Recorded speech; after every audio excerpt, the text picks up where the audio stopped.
अगर तीसरे क्लासिफिकेशन की अगर बात करें तो वो है जंग्स क्लासिफिकेशन।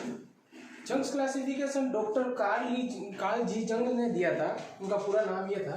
तो उन्होंने बताया कि पर्सनालिटी के हिसाब से इस क्लासिफिकेशन के अकॉर्डिंग दो तरीके के लोग होते हैं। एक होता है एक्सट्रोवर्ट, एक्सट्रोवर्ट मतलब बाहिर्मुखी,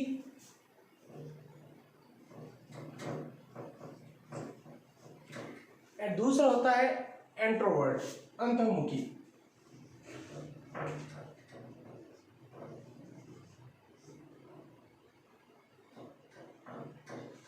अगर इंट्रोवर्ट और एक्सट्रोवर्ट की अगर बात करें तो इस क्लासिफिकेशन के अकॉर्डिंग जो एक्सट्रोवर्ट लोग होते हैं, जो हमेशा किसी से मेल जोल रखना, अपनी भावनाओं को बाहर निकालना, ऐसे जो लोग होते हैं उनके कैरेक्टरिस्टिक्स कैसे होते हैं। तो पहला देखेंगे, ये लोग इंटरेस्टेड इन अराउंड वर्ल्ड, जो आसपास के वातावरण या आसपास में जो लोग रहते हैं उनके साथ उनका बहुत इंटरेस्ट रहता है, वो हमेशा उनके बारे में कुछ न कुछ जानने की उनमें सजग रहती है। दूसरा, सोशिएबल होते हैं, समाजी होते हैं, हमेशा समाज के साथ उठने बैठने वाले होते हैं, ज्यादा से ज्यादा दोस्त बनाने वाले होते हैं और फ्रेंडली नेचर के होते हैं, और साथ ही साथ नॉट इजीली अपसेट, इजीली किसी से निराश नहीं होते। नेक्स्ट पॉइंट है इसका man of action. Man of action का मतलब यहाँ पे ये है कि हमेशा ये आगे जाकर के किसी न किसी काम की शुरुआत करेंगे कि हाँ ये काम है, चलो अपन शुरुआत करते हैं, नया इनिशिएट करते हैं। सोशली एक्टिव होते हैं, समाज के साथ उठक बैठक या कुछ अच्छे काम की पहली पहल या बुरे काम को बंद करना तो पहली पहल ये करेंगे।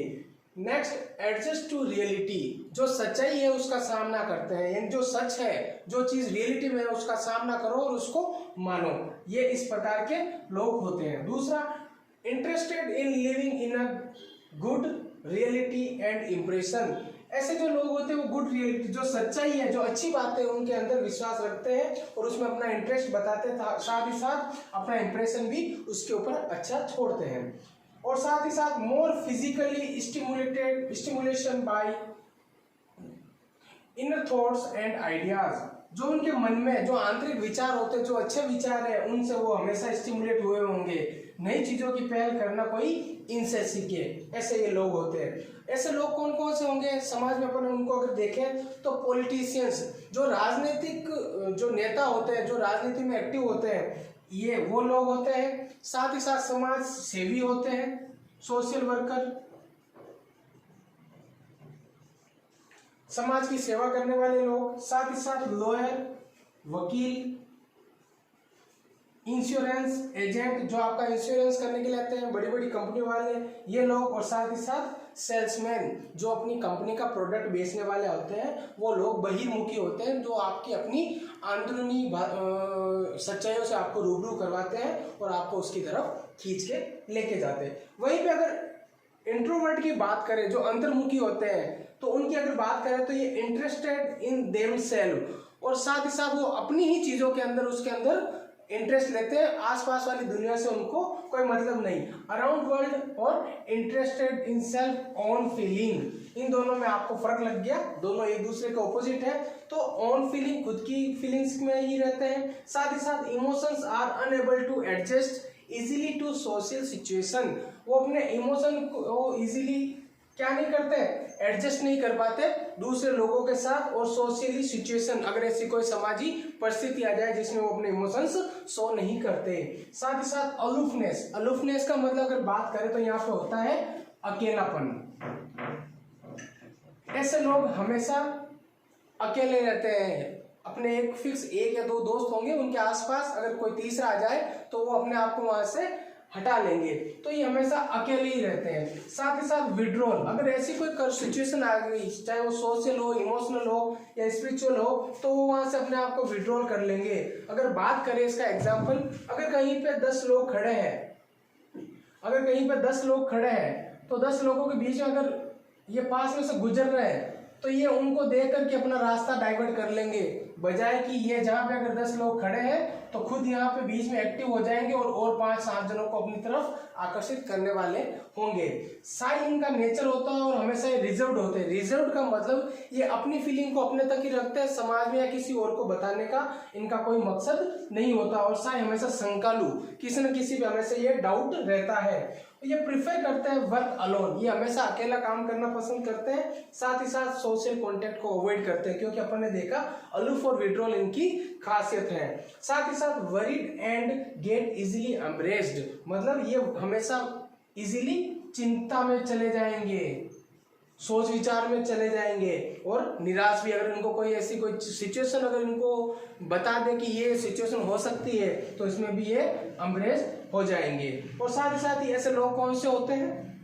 फिलोसोफर, ऐसे फिलोसोफर जो अपनी नई नई बातों की खोज करते हैं और दूसरों के ऊपर एक अच्छी छवि छोड़ते हैं, वो वाले लोग। साथ ही साथ साइंटिस्ट, जो लोग साइंटिस्ट होते हैं, जो नए वैज्ञानिक होते हैं, वो ये देखे गए हैं। और साथ ही साथ राइटर्स, ये लोग वही होते हैं। तो अपन ने इसमें देख लिया क्लासिफिकेशन में, ये मेन इंपॉर्टेंट है और इसको मैं 3 स्टार देता हूँ, क्योंकि ये नर्सिंग एग्जाम में कई बार पूछा जाता है।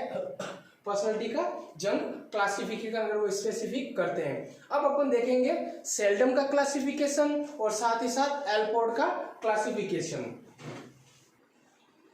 अगर पर्सनालिटी के अगर चौथे क्लासिफिकेशन और पांचवें क्लासिफिकेशन की अगर बात करें तो चौथा क्लासिफिकेशन दिया गया है सेल्डम्स के द्वारा, जिसको बोला है सेल्डम क्लासिफिकेशन। सेल्डम साहब ने क्या किया कि जो पर्सनालिटी को है उन्होंने 3 भागों में बांटा। 3 भागों कौन कौन से? एंडोमॉर्फिक, मीजोमॉर्फिक और एक्टोमॉर्फिक। तो एंडोमीजोमॉर्फिक, इन तीनों मॉर्फिक्स के अंदर अपन देखेंगे कि एंडोमॉर्फिक वाले जो लोग होते हैं ये फैटी होते हैं, चबी टाइप और मोटे, साथ साथ गुदगुदे सॉफ्ट होते हैं और राउंड। इनकी जो बॉडी फिजिक होगी वो पूरी पूरी राउंड होगी, और जिसको अपन पहले जो क्लासिफिकेशन में देखा वो फिनिक्स टाइप के होंगे, बस उन्होंने नाम चेंज किया, वैसा ही है। तो ऐसे लोग कैसे होंगे? इजी गोइंग, उनको कुछ भी बोलेंगे वो उस चीज को मान लेंगे। साथ ही साथ सोशिएबल होंगे, समाज के साथ उठने बैठने वाले, और affectionate and found to easily. इनके अंदर देखने को मिलेगा कि हर कोई चीज अफेक्शनेट और साथ साथ फोन टू ईटिंग, मतलब जब भी इनको देखा जाएगा ये कुछ ना कुछ खाते हुए मिलेंगे, ये हमेशा कुछ ना कुछ खा रहे होंगे। अगर थोड़ी देर में इनके हाथ रुक जाए तो वापस से कुछ ना कुछ खाना शुरू कर देंगे। दूसरा होता है मीजोमॉर्फिक। मीजोमॉर्फिक को अपन ने यहाँ पे बोला मस्कुलर, और जो पहले के क्लासिफिकेशन अपने देखा था एथलेटिक बॉडी वाले, तो ये वाले हैं। इसमें क्या है? इनमें क्रेविंग फॉर मस्कुलर एक्टिविटी, हमेशा इनको कुछ ना कुछ एक्टिविटी करने में मजा आएगा, जैसे उनसे कुछ चीजें उठवा लो, सामान इधर का उधर रखवा लो, उनसे दौड़ भाग करवा लो, ऐसी एक्टिविटी में ये हमेशा आगे रहेंगे। साथ ही साथ सेल्फ असर्टिवनेस का मतलब ये हमेशा आत्मा के सुनने वाले होते हैं, जो इनका दिल कहेगा ये वही करेंगे। लव टू टेक रिस्क, ये हमेशा कुछ ना कुछ, कोई अगर प्रॉब्लमेटिक चीज है तो उसके अंदर ये खुद इन्वॉल्व होना पसंद करेंगे और उसको हैंडल करने की कोशिश करेंगे। और एडवेंचरस होते हैं, हमेशा इनको कुछ ना कुछ एडवेंचर वाली चीजें करने का बहुत शौक रहेगा। और एनर्जेटिक, शक्ति से या ताकत से भरपूर रहेंगे और हर किसी काम को इजीली करने में इनकी चाह रहेगी और फटाफट करने की चाह रहेगी। और बोल्ड टेम्पर्ड, अगर इनको गुस्सा आ जाए तो इनके सामने आप खड़े नहीं हो, ये आशा करता है। साथ ही साथ बोल्ड टेम्पर मतलब अगर इनके सामने आप आ गए तो इनका गुस्सा बहुत ही ज्यादा अग्रेसिव वाला होता है, और उस टाइम ये नहीं सोचते कि क्या कर रहे हैं क्या नहीं, और ऐसे में ये कुछ ना कुछ गलत कर बैठते हैं।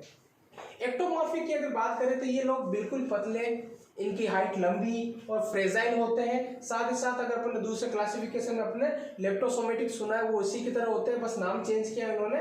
ऐसे जो लोग होते हैं वो पेसिमिस्टिक मतलब निराशावादी हमेशा अगर कोई काम नहीं हुआ तो मेरे से नहीं होगा, मैं थोड़ी ना कर पाऊंगा, ऐसे जो वर्ड होते हैं, मेरे से शायद ही होगा, ये वर्ड ये यूज लेते कौन? एक्टोमॉर्फिक वाले। साथ ही साथ अनसोशिएबल, समाज के साथ उठते बैठते नहीं है, हमेशा खुद को रिजर्व करके रखते हैं कि मेरे ऊपर कोई बात ना आ जाए, मेरे ऊपर कोई आंच ना आ जाए।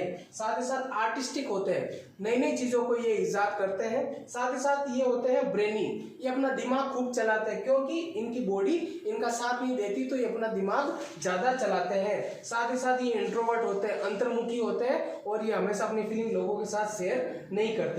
तो ये अपन ने देख लिया सेल्डम्स का क्लासिफिकेशन, वो भी, और उसकी पर्सनालिटी की तीनों टाइप्स। अब देखेंगे ऑलपोर्ट्स, जो आपका 5th है, ऑलपोर्ट्स क्लासिफिकेशन। ये भी एग्जाम के अंदर बहुत बार पूछा गया, इसको भी अपन 3 स्टार दे रहे हैं, क्योंकि 5 में से कोई ना कोई 3 आपको लिखने होंगे और ये आगे भी काम आएंगे। ऑलपोर्ट्स क्लासिफिकेशन, ऑलपोर्ट साहब ने क्लासिफिकेशन दिया, उन्होंने पर्सनालिटी को 2 भागों में बांटा। उन्होंने बोला कि एक होता है असेंडेंट्स और दूसरा होता है डिसेंडेंट्स। असेंडेंट्स और डिसेंडेंट्स, तो उन्होंने उसके फीचर्स बताए। तो असेंडेंट के उन्होंने फीचर बताए, ये लोग बहुत डोमिनेट होते हैं, डोमिनेट अ सिचुएशन, कोई भी सिचुएशन आई तो उसमें अपने आप को इन्वॉल्व करके उसके अंदर एक्टिव पार्टिसिपेट करेंगे। और दूसरा जो डिसेंडेंट होते हैं वो सेल्फ क्रिटिकल होते हैं, मतलब खुद की आलोचना बहुत ज्यादा करते हैं कि नहीं मैं ही ऐसा हूं इसलिए मेरे से काम नहीं हुआ, शायद मेरे में कोई कमजोरी है, ये मैंने नहीं किया। तो ऐसे ये लोग होते हैं। साथ ही साथ सेल्फ एनालिटिकल, ये खुद के बारे में बहुत ज्यादा सोचते हैं, खुद को हमेशा आंकते रहते हैं दूसरों से। साथ ही साथ ये होते हैं इंडेसिव, इंडेसिव का मतलब ये ऐसा कुछ काम करते हैं हमेशा किसी ना किसी दुविधा में पड़े ही रहते हैं कि ये मेरे साथ क्यों हो गया, ऐसा तो नहीं होगा, मेरी वजह से ये हो गया, मैं गलती से ये कर दिया। तो हमेशा प्रॉब्लम में ये घिरे हुए रहते हैं और ये क्या करता है, डोमिनेटिव सिचुएशन में अपने आप को उस सिचुएशन में डाल लेते हैं। साथ ही एसेंडेंट की बात करें, ये आउटगोइंग होते हैं, बाहर घूमना फिरना उछल कूद करना इनको बहुत पसंद होता है। साथ ही साथ interested in the world around him, जो आसपास वाले जो लोग होते हैं उनके अंदर ये क्या करते हैं, घुल मिल जाते हैं और उनको घूमना फिरना पसंद होता है। आसपास वाले लोगों को उनको अपनी जान पहचान करना इनको अच्छा लगता है। साथ ही साथ डिसेंडेंट की बात करें तो ये डे ड्रीमर होते हैं, खुली आंखों से सपने देखने वाले। इनसे होता कुछ नहीं है लेकिन ये बातें बहुत लंबी लंबी करेंगे। साथ ही साथ withdrawal from social and competitive situation, ये हमेशा दूर भागते हैं अपनी कोई कॉम्पिटिटिव सिचुएशन से। साथ ही साथ सोसाइटी से भी ये लोगों के साथ उठक बैठक नहीं करते हैं। साथ ही साथ अगर इनको हमेशा अपन देखें तो ये हमेशा अपन को हंसते हुए नजर आएंगे, और अगर इनको देखें तो ये हमेशा निराशावादी, रोते हुए नजर आएंगे, या हमेशा कुछ न कुछ इनका मुंह उतरा रहेगा। तो ये वाली चीजें हैं, तो इनको हमेशा अपन हंसमुख भी बोल सकते हैं, और ये हमेशा कुछ ना कुछ क्या करते रहेंगे, निराश की मुद्रा में ही रहेंगे। तो यहां तक तो अपना पूरा हो गया कि कौन कौन से पर्सनैलिटी के क्लासिफिकेशन है। टोटल अपन ने 5 क्लासिफिकेशंस के बारे में पढ़ा। पार्ट 1 में भी अपन ने 3 क्लासिफिकेशंस देखे और पार्ट 2 के अंदर अपन 2 क्लासिफिकेशन देखे। लेकिन अब आप पढ़ रहे हो एग्जाम के हिसाब से, लेकिन आपको पता होना चाहिए कि पर्सनैलिटी को अगर आप डेली लाइफ में यूज में लो, तो अगर आपको ऐसे लोग दिखे तो आप लोगों के बारे में, उनकी थिंकिंग, उनके थॉट्स, उनके विचारों के बारे में आप जान सकते हो। ये साइकोलॉजी, ये पर्सनैलिटी का नॉलेज आपको मदद करेगा कि लोगों को किस तरीके से अपन आकर के उनके लेवल के बारे में समझ सके। आप अगर लोगों को अच्छी तरीके से समझोगे तो आपकी साइकोलॉजी ही वहीं पे अफेक्ट रहेगी और आपके काम आएगी। ये डेली लाइफ में काम आने वाली चीजें हैं। अब अपन आगे पढ़ेंगे इसके अदर क्लासिफिकेशंस और साथ ही साथ इसके टाइप्स और कौन कौन सी थ्योरीज है। तो आप इस चैनल को सब्सक्राइब कीजिए, शेयर कीजिए और लाइक कीजिए, ताकि साइकोलॉजी और साइकेट्रिक के जो नर्सिंग से रिलेटेड जो टॉपिक्स है और अदर जो टॉपिक्स है वो आपको रेगुलर मिलते रहे। Thank you.